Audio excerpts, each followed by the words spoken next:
TV 24 news ವಾಹಿನಿಗೆ ಸ್ವಾಗತ. ಪ್ರತಿಯೊಂದು ಕೆಲಸವನ್ನ ದೇವರೆಂದು ಭಾವಿಸಿ ನಿಷ್ಠೆಯಿಂದ ಮತ್ತು ಪ್ರಾಮಾಣಿಕವಾಗಿ ಮಾಡಿದರೆ ದೇವರು ನಿಮಗೆ ಒಲಿಯುತ್ತಾನೆ. ಶ್ರೀ ಬಸವಲಿಂಗೇಶ್ವರ ಶಿವಾಚಾರ್ಯ ಮಹಾಸ್ವಾಮಿಗಳು ಹೇಳಿದ್ದಾರೆ. ಯಲಬುರ್ಗಾ ಪಟ್ಟಣದಲ್ಲಿ ಶ್ರೀ ಮೊಗ್ಗಿ ಬಸವೇಶ್ವರ ದೇವಸ್ಥಾನದಲ್ಲಿ ಬಸವ ಜಯಂತಿ ಹಾಗೂ 20 ಜೋಡಿ ಸಾಮೂಹಿಕ ವಿವಾಹಗಳ ಕಾರ್ಯಕ್ರಮ ವಧುವರಿಗೆ ಆಶೀರ್ವದಿಸಿ ಮಾತನಾಡಿ, ಭಾರತದ ಸಾಮಾಜಿಕ ಇತಿಹಾಸದಲ್ಲಿ ಸಮಾನತೆ, ಸಾಮಾಜಿಕ ನ್ಯಾಯ ಮತ್ತು ಮಾನವ ಹಕ್ಕುಗಳಿಗಾಗಿ ಹೋರಾಡಿದವರು ವೈಚಾರಿಕ ಚಿಂತಕ ಭಕ್ತಿ ಭಂಡಾರಿ ಬಸವೇಶ್ವರರು. ಅವರು ಪ್ರತಿಪಾದಿಸಿದ ಆಶಯಗಳು ಸಮಾಜದ ಪರಿವರ್ತನೆಗೆ ಶ್ರಮಿಸಿದ ಪರಿ ಇಂದಿಗೂ ಆದರ್ಶ ಎನ್ನುವುದರಲ್ಲಿ ಎರಡು ಮಾತಿಲ್ಲ. ಇಂದು ಸಾಯಂಕಾಲ ಶ್ರೀ ಮೊಗ್ಗಿ ಬಸವೇಶ್ವರ ಮಹಾರಾಷ್ಟ್ರ ಇರುತ್ತೆ, ಎಲ್ಲರೂ ಕೂಡ ಪಾಲ್ಗೊಳ್ಳಬೇಕು ಅಂತ ಹೇಳಿದ್ರು. ಮೊಗ್ಗಿ ಬಸವೇಶ್ವರ ಗೌರವಾಧ್ಯಕ್ಷ ಶೇಖರ್ ಗೌಡ ಉಳ್ಳಾಗಡ್ಡಿ ಮಾತನಾಡಿ, ಸರಳ ಹಾಗೂ ಕಡಿಮೆ ವೆಚ್ಚದಲ್ಲಿ ಉಚಿತ ಸಾಮೂಹಿಕ ವಿವೇಕಗಳು ನಡೆದರೆ ಹೆಚ್ಚು ಅನುಕೂಲವಾಗುತ್ತೆ ಎಂದಿದ್ದಾರೆ. ಬಸವೇಶ್ವರನ್ನು ಸ್ಮರಿಸಿಕೊಂಡು ಈ ಒಂದು ಸುಂದರವಾದ ಸಮಾರಂಭ, ಈ ಸಮಾರಂಭ ಬಸವೇಶ್ವರ ಸೇವಾ ಸಮಿತಿಯ ಉತ್ತಮವಾದ ಈ ಸಾಮೂಹಿಕ ಮದುವೆ ಸಮಾರಂಭದ ಒಂದು ಮುಖ್ಯ ಅತಿಥಿಗಳಾಗಿರುವಂಥ ನಮ್ಮ ಶೇಖರ್ ಉಳ್ಳಾಗಡ್ಡಿ ಹಾಗೂ ಕೂಡೀರಪ್ಪನವರಲ್ಲಿ ಬಸವಣ್ಣವರಲ್ಲಿ ಈ ವೇದಿಕೆ ಮೇಲೆ ಇರುವುದರಲ್ಲಿ ನಿಮ್ಮ ಎಲ್ಲ ಹಿರಿಯರಲ್ಲಿ ಅನಂತ ಶರಣಾರ್ಥಿಗಳು ಸಲ್ಲಿಸಿ ಇವು ನವದಂಪತಿಗಳೇ, ಹಿರಿಯರೇ, ಮುದ್ದು ಮಕ್ಕಳೇ, ಇವತ್ತು ದಿವಸ ಏನಪ್ಪ ಅಂತಂದರೆ ನಮ್ಮ ಮೊಗ್ಗಿಬಸವೇಶ್ವರ ಸೇವಾ ಸಮಿತಿಯವರು ಏನು ಹಿರಂಗೌಡರ ಸಂಗಣ್ಣ ಆದಿಯಾಗಿ ಮೊದಲು ಏನು ಪ್ರಾರಂಭ ಮಾಡಿದ್ರು ಈ ಸಾಮೂಹಿಕ ಮದುವೆ ಸಮಾರಂಭವನ್ನು ಈಗೇನು ಲಾಸ್ಟ್ ಏನಪ್ಪ ಅಂದ್ರೆ ನಮ್ಮ ಮಂಜಣ್ಣ, ನಮ್ಮ ಸುರೇಶ್ ಗೌಡರು, ಏನು ನನಗೌಡರು ಏನು ಈಗ ಲಾಸ್ಟ್ ಕೊನೆಯವರೆಗೂ ಏನಪ್ಪ ಅಂತಂದ್ರೆ ಎಲ್ಲರೂ ನಮ್ದು ಅನ್ನೋದು ಭಾವೈಕ್ಯತೆಯಿಂದ ನಮ್ಮದೊಂದು ಭಾವೈಕ್ಯತೆಯಿಂದ ಎಲ್ಲ ಕಾರ್ಯಕ್ರಮ ಮಾಡ್ಕೊಂಡ್ಬಂದರೆ ಆಮೇಲೆ ಯಾವ ಲೋಪದೋಷಗಳು ನಾವೇನಪ್ಪ ಅಂತಂದ್ರೆ ಅವ್ರು ಯಾವ ಲೋಪದೋಷಗಳು ನೋಡ್ಕೊಬಾರ್ದು. ಯಾಕಂದ್ರೆ ದೈವದ ಒಂದು ಕಾರ್ಯಕ್ರಮ ಅನ್ನೋದು ಎಕ್ಸ್ಪೆಕ್ಟ್ ಆಗ್ತದೆ, ನಾವು ಸುಧಾರಿಸ್ಕೊಂಡು ಎಲ್ಲ ಚೆಂದಾಗಿ ಮಾಡ್ಕೊಂಡು ಹೋಗ್ಬೇಕಾಗತ್ತೆ. ಯಾಕಂದ್ರೆ ಮೂರಾಗಿ ನಡೆದೇ ಒಂದು ಜಾತ್ರೆ ಅನ್ನಪ್ಪ ಅಂದ್ರೆ ಮೊಗ್ಗಿಬಸವೇಶ್ವರ ಜಾತ್ರೆ.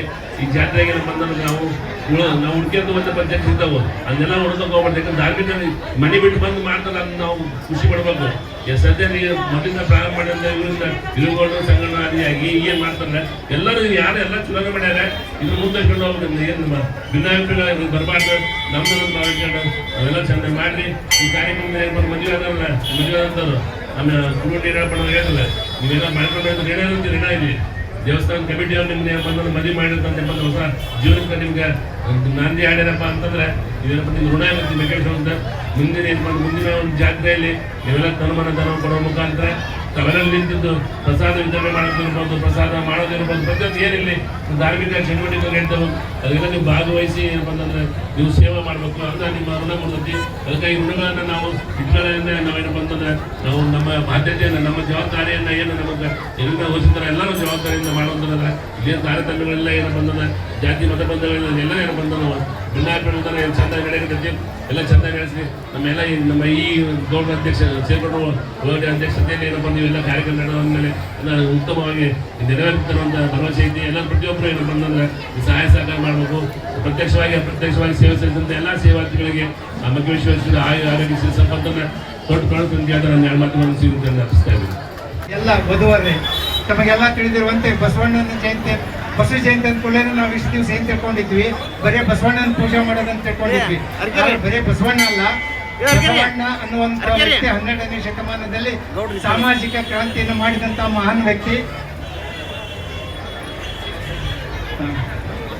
ಸಾಮಾಜಿಕ ಕ್ರಾಂತಿಯನ್ನು ಮಾಡಿದಂತ ಮಹಾನ್ ವ್ಯಕ್ತಿ. ಅಂಥ ಮಹಾನ್ ವ್ಯಕ್ತಿಯ ನೆನಪಿಗಾಗಿ ಇಂದು ನಾವು ಈ ಕಾರ್ಯಕ್ರಮಗಳನ್ನು ಹಮ್ಮಿಕೊಂಡಿದ್ದೇವೆ. ನಮ್ಮ ಯಲಬುರ್ಗಾದ ಈ ಸಾಮೂಹಿಕ ವಿವಾಹ ಕಾರ್ಯಕ್ರಮ ಈಗ 10 ವರ್ಷದಿಂದ ನಡೆದು ಬರ್ತಾ ಇದೆ. ಇದಕ್ಕೆಲ್ಲ ಕಾರಣಕರ್ತರು ಬಹುಶಃ ನಮ್ಮ ಯಲಬುರ್ಗಿಯ ಸಮಸ್ತ ನಾಗರಿಕರು ಹಾಗೂ ನಮ್ಮೆಲ್ಲರಿಗಿಂತಲೂ ನಮ್ಮ ಪತ್ರಿಕಾ ಮಾಧ್ಯಮದ ಮಿತ್ರರು ಜಾಸ್ತಿ ಅಂತ ನಾನು ಹೇಳಕ್ಕೆ ಇಷ್ಟಪಡ್ತೀನಿ. ಯಾಕಂದ್ರೆ ಅವರಿಷ್ಟು ಪ್ರಚಾರ ಮಾಡಲಿಲ್ಲ ಅಂದ್ರೆ ನಾವು ಇದನ್ನು ಮಾಡೋಕ್ಕಾಗೋದಿಲ್ಲ. ಅವರ ಒಂದು ಪ್ರಚಾರದಿಂದ ನಾವು ಇಷ್ಟೊಂದು ಇವತ್ತು 19 ಜೋಡಿ ಸಾಮೂಹಿಕ ವಿವಾಹದಲ್ಲಿ ಭಾಗವಹಿಸಿದ್ದಾರೆ. ಅದಕ್ಕೆ ಅಣ್ಣ ಬಸವಣ್ಣನವರ ಒಂದು ಈ ಶುಭ ಸಂದರ್ಭದಲ್ಲಿ ನವಜೋಡಿಗಳಾದಂಥ ತಮಗೆಲ್ಲರಿಗೂ ಶುಭಾಶಯಗಳನ್ನು ಕೋರುತ್ತಾ ನಾನು ಎರಡು ಮಾತುಗಳನ್ನು ಮುಗಿಸ್ತೇನೆ. ನಮಸ್ಕಾರ. ಮಕ್ಕಳನ್ನ ಎತ್ತು ಆ ಮಕ್ಕಳಿಗೆ ಒಳ್ಳೆ ಸಂಸ್ಕಾರ ಮತ್ತು ಒಂದು ಒಳ್ಳೆ ವಿದ್ಯೆಯನ್ನು ಕೊಟ್ಟಂತಂದ್ರ ಈ ಮೊಗ್ಗಿಬಸವೇಶ್ವರ ಮತ್ತು ಬಸವ ಜಯಂತಿಯ ಮದುವೆಯಲ್ಲಿ ಆದದ್ದು ಕೂಡ ಸಾರ್ಥಕ ಅಂತ ಮಾತನ್ನು ಕೂಡ ಸಂದರ್ಭದ ಜೊತೆಗೆ ತಾವೆಲ್ಲರೂ ನವ ದಂಪತಿಗಳ ಜೀವನ ಹೆಂಗಿರ್ಬೇಕಂತಂದ್ರ ಒಬ್ಬರನ್ನೊಬ್ಬನ ಅರ್ಥಕೊಂಡು ಜೀವನ ಮಾಡಿದಾಗ ಮಾತ್ರ ನಿಮ್ಮ ಸಂಸಾರ ಸುಖವಾಗಿರ್ತನ್ನ ಮಾತನ್ನು ಕೂಡ ಹೇಳೋದ್ರ ಜೊತೆಗೆ ತಾವೆಲ್ಲರೂ ಕೂಡ ಮಕ್ಕಳಿಗೆ ಒಳ್ಳೆ ಸಂಸ್ಕಾರ ಕೊಡ್ರಿ, ಒಳ್ಳೆ ವಿದ್ಯೆಯನ್ನು ಕೊಡ್ತೀರಿ ಅಂದಾಗ ಮಾತ್ರ ಈ ಒಂದು ಸಾಮೂಹಿಕ ಮದುವೆ ಅದಕ್ಕೆ ಸಾರ್ಥಕ ಅಂತ ಮಾತನ್ನು ಕೂಡ ಹೇಳೋದ್ರ ಜೊತೆಗೆ ತಾವೇನು ಸಾಮೂಹಿಕ ಮದುವೆ ಆಗಿರಿ ಮುಂದಿನ ವರ್ಷ ತಮ್ಮ ಕಾಣಿಕೆಯನ್ನ ಮಗ್ಗಿ ಬಸವೇಶ್ವರ ದೇವಸ್ಥಾನ ಸಾಮೂಹಿಕ ಮುಂದಿನ ವರ್ಷಕ್ಕ ತಮ್ಮ ಕಾಣಿಕೆ ಕೂಡ ಇಲ್ಲಿ ಮುಟ್ಲನ್ನ ಮಾತನ್ನು ಕೂಡ ಸಂದರ್ಭದಲ್ಲಿ ಹೇಳಿ ನಾನು ಇದೇ ಸಂದರ್ಭದಲ್ಲಿ ಮಾಜಿ ಜಿಲ್ಲಾ ಪಂಚಾಯತ್ ಸದಸ್ಯ ಈರಪ್ಪ ಕುಡುಗುಂಟೆ ಮಾತನಾಡಿ ಸಾಮೂಹಿಕ ವಿವಾಹಗಳಿಂದ ಆರ್ಥಿಕ ಹೊರತೆಗೆ ಪ್ರಗತಿಗೆ ಪೂರಕವಾಗಿ ತಿಳಿದಿದ್ದಾರೆ.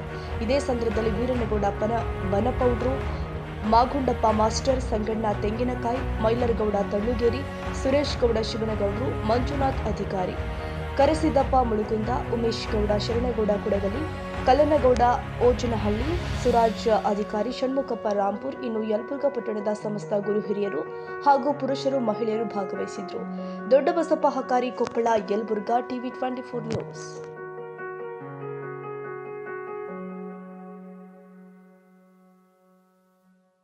ಕನ್ನಡಿಗರ ಮೆಚ್ಚಿನ ನಿಮ್ಮ ಟಿವಿ 24 ಕನ್ನಡ ನ್ಯೂಸ್ ವಾಹಿನಿ ಇದೀಗ ಟಿವಿಯಲ್ಲಿ ಲಭ್ಯ.